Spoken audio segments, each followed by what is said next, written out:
მოგესალმებით ჩემო გამომწერებო, ჩემო მსმენელებო, გავაგრძელოთ ჩვენი საუბრები ქრისტიანობის და იუდაიზმის შესახებ. დღეს გვექნება საუბარი ლუკას ახარების მეოთხე თავის შესახებ, სადაც ჩვენ ძალიან მნიშვნელოვან ისტორიას, ანუ მომენტს შევხვდებით. ეს არის ნაზარეთის სინაგოგა.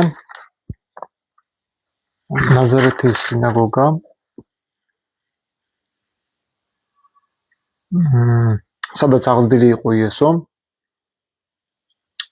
და როგორც ჩვევოდა შაბათ დღეს შევიდა მათ სინაგოგაში და წამოდგა წასაკითხავად. მე-15 მუხლიდან იწყება ლუკას ახარება, მეოთხე თავის მე-15 მუხლიდან იწყება ეს ისტორია.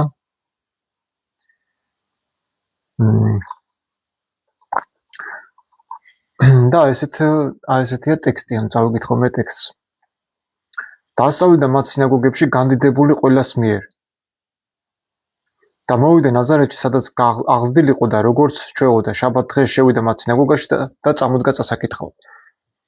ანუ ნაზარეთში, სადაც გაზრდილი იყო იესო ქრისტე, ყველა იცნობდა მას და განდიდებული იყო მათ შორის. ანუ ყველამ კარგად იცოდა ვინ იყო იესო და მას სინაგოგაში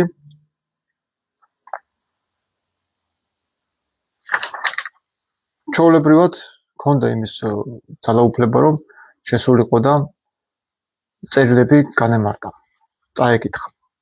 და მისცეს მას ესაეწია სამეთყველის წიგნი, გადაშალა წიგნი და იპოვა ადგილი, სადაც ეწერა.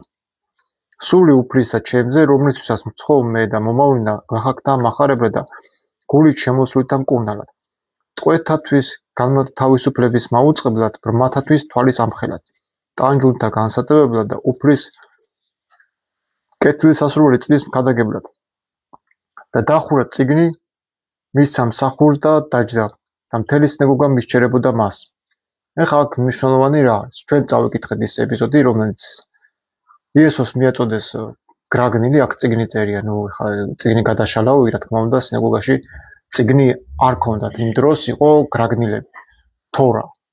და ამ გრაგნილში იესო ვერ გადაშლიდა ხან იქით, ხან აქეთ, ხა როგორც ესენი ვარაუდობენ, რომ აი იმ დროს ეს ტექსტი იესო ქრისტე ვერ წაიკითხავდა ბერძნულიდან, იმიტომ რომ სინაგოგაში იმ დროს იკითხებოდა ებრაული ტექსტი. როდესაც იესომ დაიწყო ამის წაკითხვა, მან კი არ გადაშალა, ანუ იმ დროს იმ გრაგნილი გაშალა და იმ გრაგნილში აღმოჩნდა 71 თავი, რომელიც იმ შაბათ დღეს მოუწია რომ წაიკითხა. ანუ ეს როგორ არის? ეს გრაგნილები ნელ-ნელა ხო კითხულობენ, ის რაბინები კითხულობენ, თანო ესე გადადის, ხო? მე ეგ ჩერდება. მაგალითად მეორე შაბათს რო გამოხვიდე, ანუ იგივე ტექსტი აღარ კითხულობ, რაც წინა შაბათს წაიკითხე. ანუ შემდეგ შაბათს და იესოს იესოს დროს დაემთხვა ეს 71 თავი ესაიასი, რომელზეც გადაშალა გრაგნილი. ანუ თავისებული დღეებია, რა დღეს რა უნდა წაიკითხო იმ გრაგნილში. ანუ თვითონ იციან რაბინები. ანუ ის რო ეხა მე თქვა დღეს 71 თავის წავიკითხა და უცბად იქვე გრაგნილით 52 თავზე გადავხდები, რომ გავაერთიანო, ესე არ გამოდის. ანუ იესო ქრისტემ თუ წაიკითხა 71 თავი, 71 თავში ებრაულში არ წერია ბრმათათვის თვალის ამხელად მოვედი. ანუ ის ვერ გადახდებოდა 52 თავზე, სადაც ამაზე აკეთებს აქცენტებს. ესაია წიასამეთყველი, სადაც ამაზე წერს. ნუ კითხვა ასეთი იყო, რომ როგორ უნდა გვესმოდეს ლუკას ახარების მეოთხე თავში მაცხოვრის მკაცრი მიდგომა სინაგოგაში იუდეველებთან, ეს თითქოს დინამიტი არის.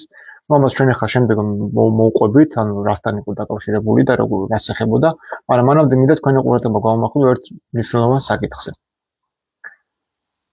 კონკრეტულად ცხეთულ ხელნაწერში ვნახეთ თარგმნელის თარგმანში ბრმაც წერიაო და მართლა ასე, ანუ ორიგინალი ხელნაწერი ბერძნულიდან გადაწერა. შეიძლება ესაიას არ ეწერა სიტყვა ბრმა, მაგრამ იესომ ჩაამატა კითხვის დროს ახალი აღთქმა ხომ დატოვა და ბრმა რომ ჩაიმატებინა რა მოხდებოდა. საქმეც მაგაში არის, რომ იესო ქრისტე ვერანაირად ვერ ჩაამატებდა და ვერ დაამატებდა ამას, იმიტომ რომ იმ დროს რაც მისცეს წიგნიდან, ის წაიკითხა წიგნიდან, ასე რომ იმ თვითნებური დამატება იქნებოდა იუდეველებისათვის შფოთის ამტეხი და გამომწვევი, როგორც ჩვენ მათ ტექსტის ზეპირად იცოდეთ თითქმის და იქ რაღაცა იესოს ზედმეტი რამე ეთქვა, რაც იმ წერილში კონკრეტულ წერილში ეწერა. რა თქმა უნდა, ამას მოყვებოდა ჯანყი და კრიტიკაც, რომ რას კითხულობ შენ, ეს არ წერია. თან მით უმეტეს თუ სეპტუაგინტაში როგორც თქვენ ახსენეთ და ცხეთურ ხელნაწერებში წერია ეს ყველაფერი, იმ დროს იესო ქრისტე არც სეპტუაგინტად ხელმძღვანელობდა და არც ცხეთური ხელნაწერები არ იყო. იმ დროს იყო კრიტიკულად დადგენილი ებრაული ტექსტი. აი ქუმანის ტექსტები არის ამის მაგალითი. ქუმანის ტექსტიც კი არ წერია ესაია 71 თავში ბრმათათვის თვალის ამხელად მოვიდი, ბრმათა თვალის სახელად. ხო, ნუ მოკლედ ლუკას ახარების მე-4 თავში იესო სინაგოგაში კითხულობს ესაიას 71 თავს, სადაც წერია ბრმათა თვალის ამხელად მოვიდი. ანუ რაც ორიგინალ ებრაულში არ ხვდება, რამ გამოიწვია ეს დამატება? ანუ შევეკითხეთ ჩემის და ასეთი პასუხი გაგვცა. ჩაქოლვა იყო მოსეს ჯულში რაიმეს ჩამატება ან გამოკლება? ჩაქოლვა იყო მოსეს ჯულში რაიმეს ჩამატება ან გამოკლება? კითხვა ვერ გავიგე. ნუ მოდით ჩვენ ვიყოთ ახლა ამ საკითხს. ლუკას მე-4 თავის მე-18 მუხლში ბრმათა თვალის ამხელის ჩართვა ძველი აღთქმის ბერძნული თარგმანის სეპტუაგინტას და ესაიას სხვა მესიანური წინასამეტყველებების, კერძოდ ესაიას 58:6 და ესაიას 42 მე-7 მუხლის ერთგვარმა შერწყმამ კონფლუენციამ გამოიწვია. ძირითადი მიზეზები სეპტუაგინტის ტექსტი, ანუ ორიგინალური ებრაული ტექსტისგან, მასორეტული ტექსტისგან განსხვავებით, ესაიას 71 თავის პირველი ძველ ბერძნულ თარგმანში სეპტუაგინტაში უკვე ფიქსირდება ფრაზა ბრმათა თვალის ახელა. ამ მსგავსი შინაარსობრივი გადმოცემა. ანუ იესოს ჩაქოლვა ელოდებოდა ბრმა რომ ჩაეტარებინა თვითნებურად? ტექსტის დამახინჯება კრეხელობად ითვლებოდა. ჩაქოლვა არ ვიცი, მაგრამ კლიდან გადაგდება ხო დაუპირეს. და ამას ყველაფერს თავისი ახსნა აქვს, რატო დაუპირეს, კლიდან გადაგდება და რამ გამოიწვია ეს აგრესია იუდეველებში. ანუ იესომ ისეთი რა უთხრა იუდეველებს, რომ ასეთი აგრესია გამოიწვია. ამასაც შევეხებით, ცოტა ხანი დამასადეთ. იესოს სინაგოგაში კითხვისას ხშირად სწორედ იმ პერიოდში გავრცელებულ ბერძნულ ხელნაწერს ან ტარგუმულ განმარტებით ტრადიციას იყენებდა. ტექსტების დაკავშირება მახარებელმა ლუკამ ან თავად იესომ ერთმანეთს დაუკავშირეს ესაიას 71 თავი და ესაიას 58 და ესაიას 42 თავის მე-6 მე-7 მუხლები, სადაც ჩაგრუთა გათავისუფლებაზე საუბარი და ასევე ბრმათათვის თვალის ახელაზეა საუბარი. ანუ ეს ჯემინი ხა იძახის, რომ იესოს მიერ ეს წარმოთქმული ტექსტი და ლუკა მახარებლის დაწერილი ტექსტი, ანუ ეს ტექსტი რაც აქ ლუკას ახარებაში ხდება, ეს არის ჩვეულებრივი გაერთიანება ესაიას 71 თავთან დაკავშირება ესაიას 42 თავის მე-6 მე-7 მუხლების და ასევე 58 თავის მე-6. ანუ აქა-იქა დახტუნაობდნენ რა. ანუ ტექსტი წაიკითხა იესომ კონკრეტულად 71 თავი, მაგრამ აქ ჯემილი გვეუბნება თითქოს აქ მოხდა გაერთიანება, ლუკას და იესო აერთიანებს ესაიას 71 თავში ესაიას 58 თავის მე-6 მუხლს და ესაიას 42 თავის მე-6 მე-7 მუხლს. ანუ ჩამატებები მოხდა. თვითნებური ეს ლუკა იქნებოდა თუ ლუკა იესოს მიაწერდა თუ იესო ლუკას მიეწერდა, რა მნიშვნელობა? ხო, ანუ ლუკა წერს იესოზე, რომ აშკარად მოახდინა ჩამატებები. რაც ესაიას 71 თავში არ ხდება.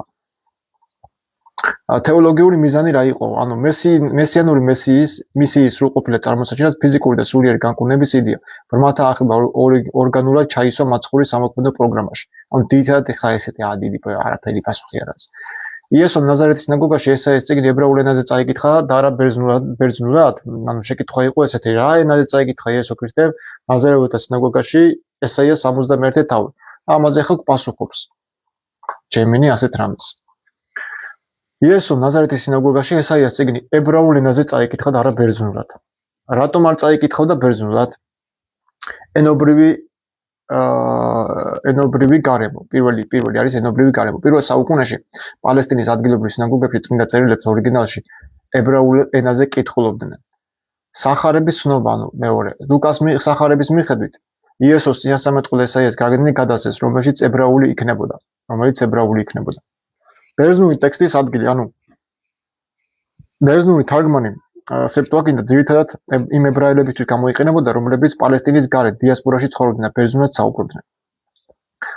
ასე რომ იესო ქრისტე ვერანაირად ვერ გამოიყენებდა ბერძნულ ტექსტს იმ დროს, როდესაც ის თავის მშობლიურ მიწაზე ცხოვრობდა და ებრაულ ენაზე კითხულობდა ტექსტებს. ღვთის სახელი ესაიას 71 თავში, ესაიას 71 თავის პირველი მუხლის ებრაულ დედანში ღვთის სახელი ადონაი იჰვჰ ნამდვილად წერია, სული უფლისა იაჰვესი ჩემზე და არს. ანუ იესო კითხულობს ამ ტექსტს, რაც ლუკას სახარებაში ჩვენ არ გვხვდება. აქ ხვდები ჩვენ რომ სული უფლის არის ჩემზე, ანუ ტეტრაგრამატონი არ არის ნახსენების სახარებაში და არც არის მოხსენებული ის რომ როგორც ჩემი გეუბნება რომ ლუკას מחარებელი, ანუ იესო ქრისტე ამ დროს ნაზარეთის სინაგოგაში ბერძნულ ებრაულის გარდა სხვა ენაზე ვერ წაიგითხავდა ესაია წინასამეტყველს. ასე რომ ლუკა מחარებელი თავიდან ბოლომდე არის წარმართული ცნობიერებით გამშრალული იესო ქრისტეს პერსონის მიმართ და იესო ქრისტეს აღიქვავს თითქოს არაებრაელად, თითქოს როგორ გითხრათ, იცი, ანუ ის თითქოს მარტო ებრაელებისთვის არ არის მოსული და საერთოდ არ უწოდებს ის საკუთარ თავს იახვეს მსახურს, ანუ იახვეს ცხებულს. მაგრამ ბერძნულ ებრაული ორიგინალი და თვითონ ჯემუნიც კი გვიდასტურებს, რომ იესო ქრისტე ამ დროს, როდესაც ის განთქმული იყო და განდებული იყო ყველას მიერ სინაგოგაში, მით უმეტეს ნაზარეთის სინაგოგაში, ის სხვა ენაზე, პალესტინის გარშემო, ან პალესტინაში იმ დროს არსებული სხვა ენაზე, ვერანაირად ვერ წაიკითხავდა ის ებრაულის გარდა სხვა ენაზე ამ ტექსტს. ანუ ესაიას ტექსტში აბსოლუტურად იესო ქრისტე რასაც კითხულობს, ახსენებს იახვეს სახელს და ამბობს, რომ სული უფლისა იახვესი არის ჩემზე და მან ცხომეო. აქედან კიდევ ერთხელ ჩვენ წმუნდებით, რომ იესო ქრისტეს არსებობა, თუ ის მართლა არსებობდა, ჩვენ გაგვიყვანს იმის კვალზე, რომ თვითონ იესოს სიტყვებიდან გამომდინარე ვაღიაროთ, რომ არსებობს იახვე უზენაესი ღმერთი, რომელსაც იესო ქრისტე თავის ღმერთსა და მამას უწოდებდა. ეს მოხდა შეგნებულად ამოღება ამ იახვესი სახარებებიდან და რატომღაც მიაწერეს ესაიას, მაგრამ ესაიას ტექსტში თუ გადავალ აბსოლუტურად ჩანს იქ, რომ იახვეს სახელი ფიგურირებს ებრაულში და მოგვიანებით ბერძნულ თარგმანებში ეს სახელი სიტყვა უფლით, ანუ კირიოსით ჩაანაცვლეს. მაგრამ ნაზარეთის სინაგოგაში იესომ ებრაული ორიგინალი გამოიყენა, ანუ თვითონ კომპიუტერიც კი, ანუ ჯემინიც, ხა ბევრი შეიძლება არ ინდობა, მაგრამ კაი კუმანის ტექსტები ავიღოთ, ხო? კუმანის ტექსტები არის ყველაზე ძველი ხელნაწერი, ქრისტემდე 200 წლით ადრე დაიწერა, ესენიანელების მიერ გადაწერი და ანუ ის ტექსტი, სადაც ესაიადან ციტირებს იესო, აბსოლუტურად წერია იახვე. და თუ იესო ადასტურებს იმას, რომ იახვესგან იყო ცხებული, მაშინ ის აღიარებს ერთ-ერთ ჭეშმარიტ იახვეს, რომელმაც გამოაგზავნა ის. ყველაფერს თავი დავანებოთ, როგორც ეს მართლმადიდებლები თეოლოგები გამარტავენ, რომ თვითონ ეს იესო იყო იახვე, ხო? დაუშვა ესეც ყოფილიყო იესოს არსებობით უკვე ჩვენ მივიდივართ რომ ვაღიარებთ ებრაელთა ღვთაებას იახვეს რომ აგერ არსებობდა და ეს რეალური პიროვნებაა და რეალური ღმერთი არის ებრაელთა ღმერთი და არ არის რაღაცა მითი და გამოგონება. ყველაფერს თავი დავანებთ რა, გამოდივართ ავტომატურად ებრაელები, სხვა არაფერი. ასე რომ ვინმე თუ ვიღაცა ძველ აღთქმას არ აღიარებს და მარტო ახალ აღთქმას აღიარებს, თვითონ ეს ახალი აღთქმა, კონკრეტულად ლუკას სახარების მეოთხე თავი გვაიძულებს და აიძულებს იმ პიროვნებას, ვინც ძველ აღთქმას უარყოფს, რომ მიიღოს ძველი აღთქმა, ყველაფერი ის რაც წერია ოტიდო. და აღიაროს, რომ ეს არის იესო ქრისტე, ძველი აღთქმის ღმერთის და ახალი აღთქმის ღმერთის და არ შეიძლება იყოს სხვა მის გარდა. ყოველ შემთხვევაში სამების დოგმატით ესე გამოდის. იესო გამოდის თავისი საკუთარი თავის მამაც და საკუთარი თავის ძეც. და მე ნუღა გაუკვირდება თუ იძახიან რომ საფრთხე ჩვენ რომ იესო мама არისო. აბა რა არის? თქვენთან არ იძახით რომ თავის თავი თვითონ აღიდგინა? პავლე ამბობს რომ мама აღადგინაოდა. თქვენთან ამბობთ რომ მამაც და ძეც თვითონ ერთი ღმერთი ყოფილა და ეს იესო ყოფილა ის სამი. პავლე რას ამბობს მაგ ჩამატებაზე ხო არა ცნობილი? არა. პავლე საერთოდ არაფერს არ საუბრობს და პავლე ზოგადად არის მისტიკოსი, ებრაელი მისტიკოსი და ის კარგად ფლობდა ებრაულ ზეპირულ მიდრაშულ და რაბინულ ტრადიციებს, გარდამოცემებს.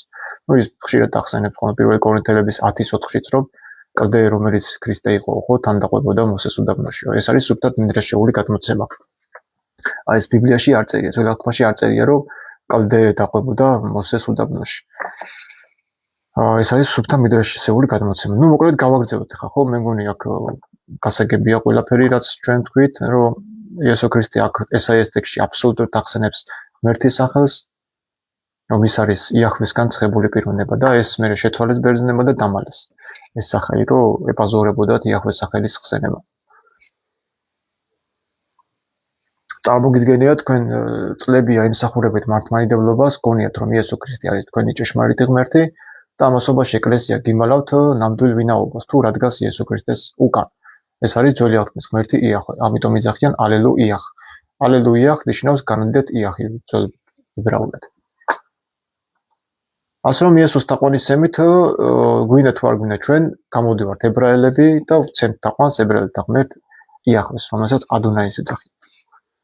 ტექსტი ყოველ შემთხვევაში ლუკას ახარება ამაზე გვეუბნება, ამაზე მიგვითითებს. ეხლა ვნახოთ ჩვენ წინაზე ჩვენ თქვით რომ იესო ქრისტემ ასურფინიკიელი ქალი რომელიც კანაანის ტერიტორიაზე ცხოვრობდა და კანაანის შემადგენლობაში შედიოდა ასურფინიკის ტერიტორიაც უწოდა ძაღლი.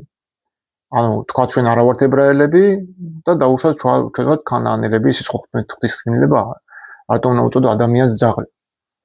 ნუ მარკოს სახარებაში და მათეს სახარებაში აშკარად ჩანს რომ იესო ქრისტე ძაღლებად და ღორებად მოიხსენებს ყველა არაებრაელ და წინა დაუცვეთელს და შევარწყობის სახით აყენებს ყველა იმ ადამიანის წმენას და ცნობიერებას და წარმომავლობას. ანუ თუ უფრო რასისტული არის ვიდრე თქვა ლუკას სახარებაში. ლუკას სახარებაში იესო ქრისტე ჩანს რომ ის არ არის მხოლოდ ებრაელებისთვის მოსული, არამედ ის მას მოყავს საფუძვლები ძველი აღთქმიდან, სადაც წარმართებისკენ უფრო იხრება ვიდრე თავის ერისაკენ და მოყავს ბევრი მუხლები. ანუ ისიც წერია, ესეც წერია, მაგრამ ლუკას სახარებაში არ წერია რომ იესო ქრისტე არაებრაელებს უპატივცემლად მოიხსენებს, არა. მსგავსი რამე ლუკას სახარებაში ჩვენ არ ხვდება, არც ივანეს სახარებაში. მხოლოდ მათი და მარკოსში არის ასე ძაღლებად და ღორებად მოხსენებული ის ადამიანები, რომლებიც არიან არაებრაელები და წინა დაუცვეთელები. ხო, წიგნი დახურა, ანუ გრაგნილი დაკეცა, ჯერ ერთი წიგნი დახურა, წიგნი არ იყო იმის. გრაგნილი არის ესეც შეცდომა ტავტოლოგიური. დაუწყო ლაპარაკი მათ, დღეს ახსოვდა ეს წერილი, რომელიც მოისმინეთო. და ყველანი ემოწმებოდნენ და უკვირდათ სიტყვა მადლისა მისი პირით გამომავალი და ამბობდნენ, განა იოსების ძე არ არისო? და უთხრა მათ, ცხადია თქვენ მეტყვით ანდაზას კუმნალო განეკუნე შენი თავი აქაც, შენს მამულშიც მოახდინე ის, რაც მოგიხდეირე კაპერნაუმში, როგორც გვეუწყა ჩვენ. და თქვა, ჭეშმარიტად გეუბნებით თქვენ, არც წინასწარმეტყველი არ შეუწყნარებიათ თავის მამულში. ჭეშმარიტად გეუბნებით თქვენ, ბევრი ქვრივი იყო ელიას დროს ისრაელში, როცა 3 წელსა დაიქრთვეს დაიხშოცა და იყო დიდი შიმშილობა მთელს ქვეყანაში, მაგრამ არავის მოვლენებია ელია გარდა ერთი ქვრივი ქალისა, სიდონის სარეპტაში. და მრავალი კეთროვანი იყო წინასწარმეტყველი ელისას დროს ისრაელში, მაგრამ არც ერთი არ განწმენდინა ნემან სირიელის გარდა. ამის მოსმენისას რისხვით აღივსო ყველა, ვინც იყო სინაგოგაში. ადგენ და ქალაქიდან გააძევეს იგი და აიყვანეს თის თხემზე, რომელზეც გაშენებული იყო მათი ქალაქი, რათა გადაეგდოთ იგი, მაგრამ მან მათ შორის გაიარა და წავიდა. აქ ახლა რა არის? ძირითადად რა მოხდა, რაზე გაბრაზდა ეს ხალხი, იესო რა თქვა ესეთი და რა ეს დინამიტი, მაინც ესეთი რა თითქოს დინამიტი, ანუ ეს მკაცრი მიდგომა იუდეველებისათვის სინაგოგაში, ეს თითქოს დინამიტია და რა არის ახლა ეს დინამიტი? ლუკას სახარების მეოთხე თავში მათ ცხოვრის მკაცრი მიდგომა. ნაზარეთის სინაგოგაში უნდა გვესმოდეს როგორც ღვთის მადლის საყოველთაობის გამოცხადება და ეროვნულ რელიგიური ექსკლუზივიზმის რადიკალური მსხვერპლობა. ეს ეპიზოდი მართლაც დინამიტია, რადგან მან იმთავითვე დაანგრია იუდეველთა ილუზიები და გამოიწვია მსმენელთა მძაფრი აგრესია. რატომ არის ეს ეპიზოდი დინამიტი? ეროვნული პრივილეგიების უარყოფა. იუდეველებს სჯეროდათ, რომ რადგან რაბინის კანონებს იცავდნენ და ერისშვილები იყვნენ, ღვთის სამეფოში ავტომატურ ადგილი ჰქონდათ. იესომ კი მათ უთხრა, რომ ღმერთი ხშირად სხვებს, ანუ წარმართებს წყალობს, როდესაც ჩვეულები უგულობელ ყოფენ მას. მაგალითები წარმართა ცხოვრებიდან. იესომ შეახსენა ისტორია ელია წინასწარმეტყველზე, რომელიც სიდონის სარეპტაში ქვრივთან გაიგზავნა და ელისეზე, რომელმაც მხოლოდ სირიელი ნაამანი განკურნა. მიუხედავად იმისა, რომ ისრაელში ბევრი მკვეთრად დაავადებული იყო, ამით მან აჩვენა, რომ ღვთის ძალა საზღვრებს დება. საკუთარი ხალხის უარყოფა. ნაზარეთელებს ეგონათ, რომ იესო მათი კაცი იქნებოდა და მხოლოდ მათ ქალაქს მოუტანდა დიდებას და სასწაულებს.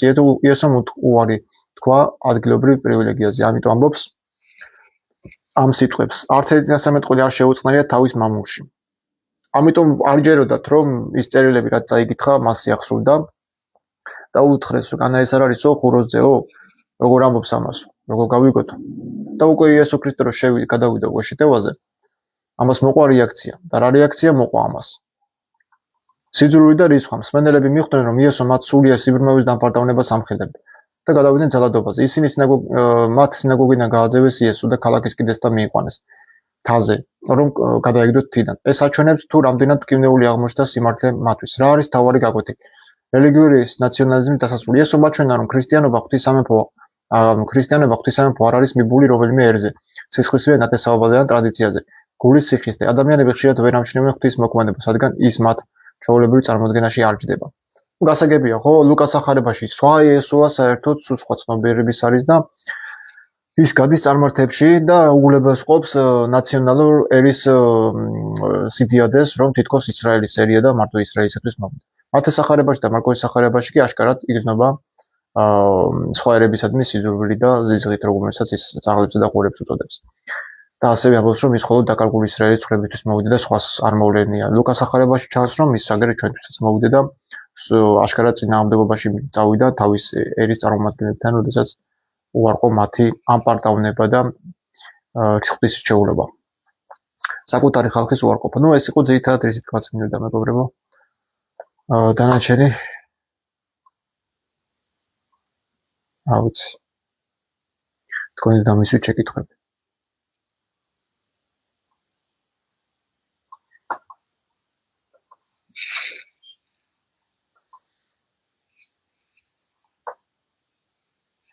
ძაღლი რატო უწოდა სამარიტელს თუ დაკარგული ცხრებისთვის მოვიდა? იმიტომ უწოდა, რომ სამარიტელი ქალი არ იყო რა. ეგ იყო ასუროფინიკიელი ქალი, რომელიც ქანაანში ცხოვრობდა. ანუ ქანაანი და ასუროფინიკია ერთად იყო. ძაღლად იმიტომ მოიხსენია, რომ იმ დროს დაძაბული სიტუაცია იყო იუდეველებს და ქანაანელებს შორის და მათ სულდათ, ასე ვთქვათ, ქანაანელები და იესო ქრისტე, რომელიც ყველასთვის მოვიდა, მაშინ არ უნდა ეთქვა ძაღლი არ უნდა ეწოდებინა ამ ქალისთვის. რა მაინტერესებს კლდე რომ მოძრაობდა მოსეს დროს და პირდაპირ მნიშვნელობით უნდა გავიგოთ? ნუ ტექსტში პირდაპირ წერია, პავლე ამბობს, რომ ის კლდე ქრისტე იყო, რომელიც მოსეს დაყვებოდა, ანუ ფეხი ადგილინეს და მოგზაურის ჯოხი მისცეს ხელში ამ შენ კლდეს. ამაზე ჩვენ ვისაუბრეთ კომენტარებში და ეხლა შევალ და დავიკითხო.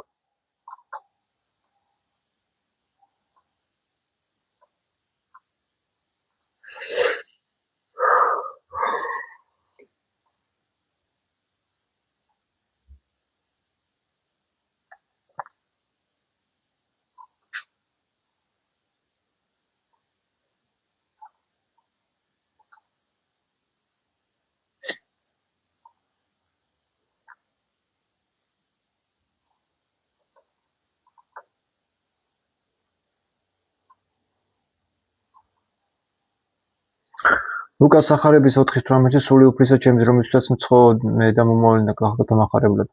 ანუ რა გამოდის ძველ აღთქმაში ცხებულები იყვნენ მეფეები, ქურუმები და წინასამეტყველები და ქრისტეს ანალოგიურად. დიახ, ესე. გამოდის რომ იახვეს ცხებულია იესო და იახვეს ემორჩილება. როგორ შეიძლება ღმერთი ემორჩილებოდეს ღმერთს და ყავდეს თავისი ღმერთი ღმერთს.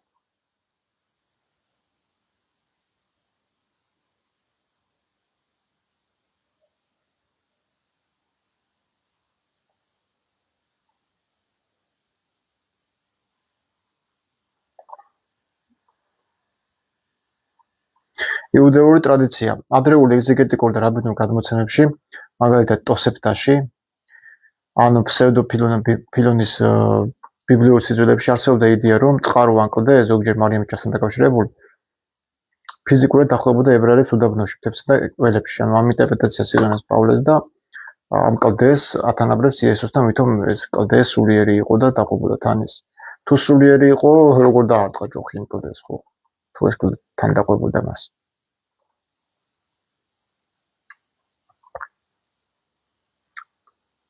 მაშინ გამოდის ღმერთის შობა ქალიდან გამორიცხული. კი, მაგას არც ებრაელები არ ელოდებიან, რომ მესია ქალიდან უნდა დაიბადოს მამაკაცად.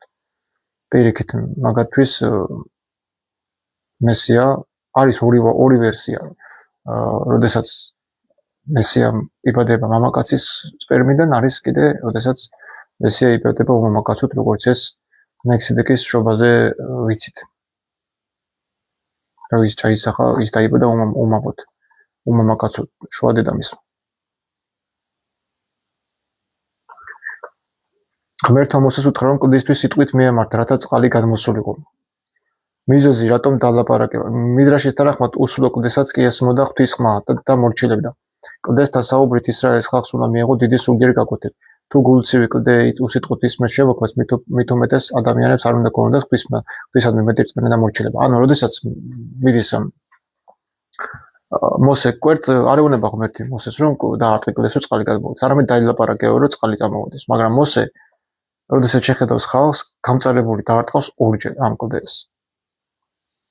ანუ, აქ საერთოდ არ იყო საუბარი, რომ მოსე სიტყვით მიმართა კლდეს, არამედ დაარღვია უფლის ბრძანება და ორჯერ დაარტყა კლდეს, რის გამოც დაისაჯა. ხალხით გაბრაზებულმა მოსემ კლდეს მცნება დაუპირისპირა და ხელით ორჯერ დაარტყა. მიუხედავად იმისა, რომ წყალი მაინც გადმოედინდა, ეს იყო ღვთის განდების შესაძლებლობის გაშვება და დაუმორჩილებლობა, რის გამოც მოსეს და არონს აღარ მიეცა აღთქმული მიწაში შესვლის უფლება. ეხლა ზოგი იღებს, ზოგი ვერ იღებს. ეგ უკვე ჩემი პრობლემა არ არის. ყრია განმარტებები და უბრალოდ დაჯექით და ჩაუჯექით. ვისაც აინტერესებს, მიხვდება რაზეა საუბარი. ვისაც არ აინტერესებს, კიდე ვერაფერს ვერ ჩაგასმეთ თავში. მე თუ შემეძლია ადამიანმა, რომელმაც თავისი კითხვები მისულიყავი ამ დონემდე და ამ სიღრმეებში გამედგა ფესვები, რატო არ შეგიძლიათ თქვენც, ვინც ამ ყველაფერს უყურებთ, დაინტერესდეთ. ერთი რამის გამო, რწმენის უდრდურების გამო. თქვენ არა გაქვთ საკმარისი რწმენა და საკმარისი გამბედაობა, რომ ეს ყველაფერი შეძლოთ. მეც ვიყავდი მაგ პერიოდში, როდესაც წაკითხვაც კი მეზარებოდა, მაგრამ ერთობლივად ისე გაიხსნა ინფორმაციები, რომ მაგერ მიდრაშამდეც მივედით ჩვენ და მიდრაშის იქითაც მივართ, იმიტომ რომ ეს არ არის ერთ-ერთი წყარო, ბიბლია, ჩვენ ისგანაც ვიღებთ ჩვენ სრული ცოდნას. აქ სრული ცოდნა არ არის, ეს არის ჩონჩხი და ამის გარდა იმდენი უამრავი წიგნებია და იმდენი უამრავი ინფორმაციებია, რომ ჩვენ სად ვართ ჯერ კიდევ არ ვიცით.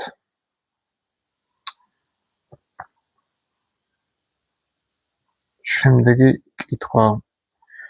ქრისტეს ნაღდგა მოციქულებმა სულ მოკრძალებული წერილები დააკვიტოვეს და ამ საიდანღაც მოსულმა პავლემ ლამის მთელი ბიბლია დაგვიწერა. თან ქრისტეს რჩეული მოწაფეც მიაკაჩავა ვერ გაჩავ ქრისტიანებაში. ხო, უცნაური არის, ხო. პავლეს უფრო მეტი ეპისტოლია ახალ აღთქმაში, ვიდრე თვითონ იესო ქრისტეს სიტყვა. შესულ. ცოტა არ იყოს საეჭვოც არის და დამამნეველიც არის.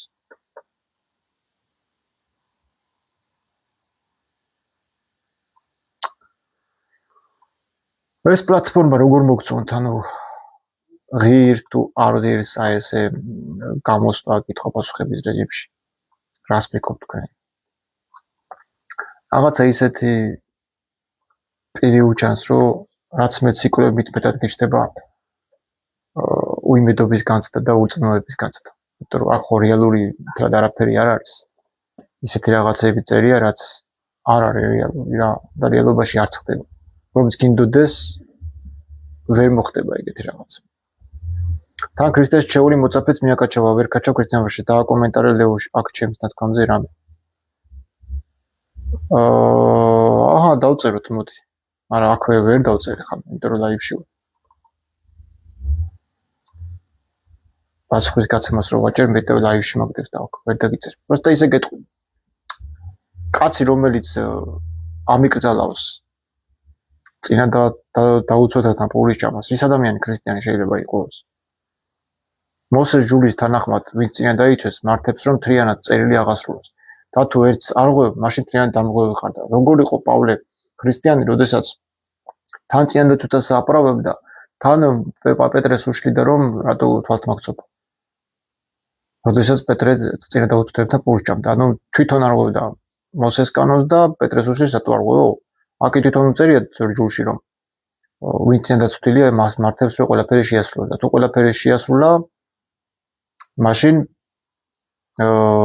მას აღარ უნდა აეკრძალა პეტრესთვის მსგავსი საქციელი. იმიტომ რომ პეტრე ფაქტიურად ჯულის დამრღვევი გამოვიდა, რადგან არაებრაელებთან პურს ჭამდა. თუ პავლე მოციქული მოსეს თავგამოდებული დამცველი იყო და ქრისტეს ქადაგებდა, მაშინ წინა დაცვას რანაირად აღიარებდა და თუ წინა დაცვას აღიარებდა, მაშინ წარმართებთან პურის ჭამას რატო არ გზავნდა, ხო? უნდა ეკრძალა მაშინ და მოსეს ჯულის თანახმად თუ ვინც დაცვილია, მას მართებს ყველაფერი შეასრულოს. მათ შორის ისიც რომ წინა დაუცოთებთან პური არ ჭამოს. როგორც მოიქცა პეტრე, ან პეტრე თუდად არ მოგწეულა, სწორად მოიქცა. ამ ხრივ მოსეს ჯულის დამცველი გამოვიდა, ვიდრე პავლე. პავლე რავი აგეიქ იერუსალიმის ტაძარში ტიმოთეც შეიყვანა, ბერძენი ტიმოთე. დედით ებრაელი იყო, მამით ბერძენი იყო და დიდ ებრაელებს ებრაელები არ აღიარებდნენ. დღესაა ყველაფერი თავდაღირა და უგუღმათორე. ადრე ასე კი არ იყო. ბატონო მოსაზრ კარგი შეგეძლო დასვა პავლეს ეპისტოლებზე ხო არა აგებული მთელი ქრისტიანობა. კი, მთელი ქრისტიანობა არის აგებული პავლეს ეპისტოლით. რატო დაშვიდათ პავლე? პავლე იმიტომ დაშვიდათ, რომ პავლე არის მისტიკოსი. პავლე არ არის ქრისტეს მიმდევარი. პავლე თავიდან ბოლომდე არის ებრაული რაბინული ტრადიციით გამშვალული. ის მას საერთოდ არ მიუღია ხელდასხმა, მას გამოეცხადა ქრისტე დამასკოს გზაზე და მას შემდეგ გახდა ხუმხურვალე ქრისტიანი, რაც არის სრულიად დაუჯერებელი. დაუჯერებელი. მე პირადად ეგეთი რაღაცის არ ამჯერა. მეც ვიტყვი ხა ქრისტე გამომეცხადა მეუნებობაში მეთქი და მომისმინეთ, ასაც ქრისტე მეუნება, რო ქრისტე მეუნება ეს ბიბლია ჩემზე არ არის დაწერი. რატო არ უნდა დამიჯეროთ ხა მე და რატო უნდა დაუჯეროთ პავლეს, რომელსაც კაცშვილმა არავინ არის ის ვინ გამოეცხადა და რა უთხრა. მეც ვიტყვი ხა რომ ქრისტე გამომეცხადა მეთქი რა. დამიჯერეთ მაგას. ვინ ნახა ეს?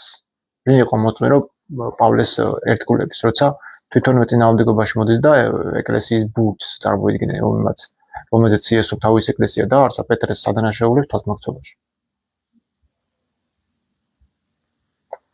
აი ესეთი სიტუაცია გვაქვს.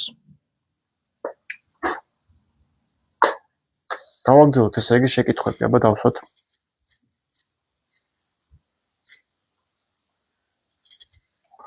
პავლე ამბობს ებრაელი კაც და იუდეველი და როგორ ადამიანთათვის არის დადგენილი ერთხელ სიკვდილი და მერე გასამართლება. მოშიახი როგორ მოდის აბა რამოდენიმეჯერ რეინკარნაციის მიზნით. ხო, პავლეს ეგ მუხლი არ ეთანხმება რეინკარნაციას. თუ ერთხელ არის სიკვდილი და მერე გასამართლება, როგორ მოდის მესია მრავალჯერ სხვა სხეულში განმეორებით. მაგრამ არის აქ როგორ გითხრათ, აი როგორც ესაიაში ხო 61 დავით აიგითხა კაცმა და იოანემ და იესომ და ლუკამ უცბად 42-ვე და 58-16 თავები დაამატეს ხო? ასეა მანდაც რომ აი თქვათ მაგას ხო ამბობს პავლე, მაგრამ სხვაგან იმასაც ამბობს დავითი რომ კლავაც გამოცოცხლე და ამოიყვანე ჩემი სული ჯოჯოხით და კლავაც ანუ რეინკარნაციის თემაზე არის თუნდაც 62-ე სალმოში რო წერია აგვისტოს შენ და მე წყურია შენ და მე სულცა ჩემსა ღმერთო ხო არის რაოდენჯერ მე არს ხორცი ესა ჩემი ქვეყანას სამაშინა უდაბნოს საუგისოსა და უწყურსავ პირდაპირ არის რეინკარნაციაზე ანუ რაოდენჯერ მე არსო რამდენჯერ არის ჩემი ხორციო მოსული ამ უკაცრია და უწყლო მიწაზეო ნაკად ჩანს რეინკარნაციის ნიშნები ნუ ბევრი ჩამატებებია ბევრი დამახინჯებებია გაიგე ხა ვინ რა ჩამატა და ვინ არის ძალიან რთულია ხა გავიგოთ ხა რამდენად თვისრულიერია ეს როცა ადამიანის ხელი ურევია და ჩვენ ეს ყველაფერი ნახეთ ხო შევადარეთ და გავიგეთ რომ ეს წიგნი არ არის სრულყოფილი ვერსია. ანუ ბევრი გაუგებრობები არის რა. დავასრულოთ მე მგონი რა იჯობია. დროებით აბა თქვენ იცით.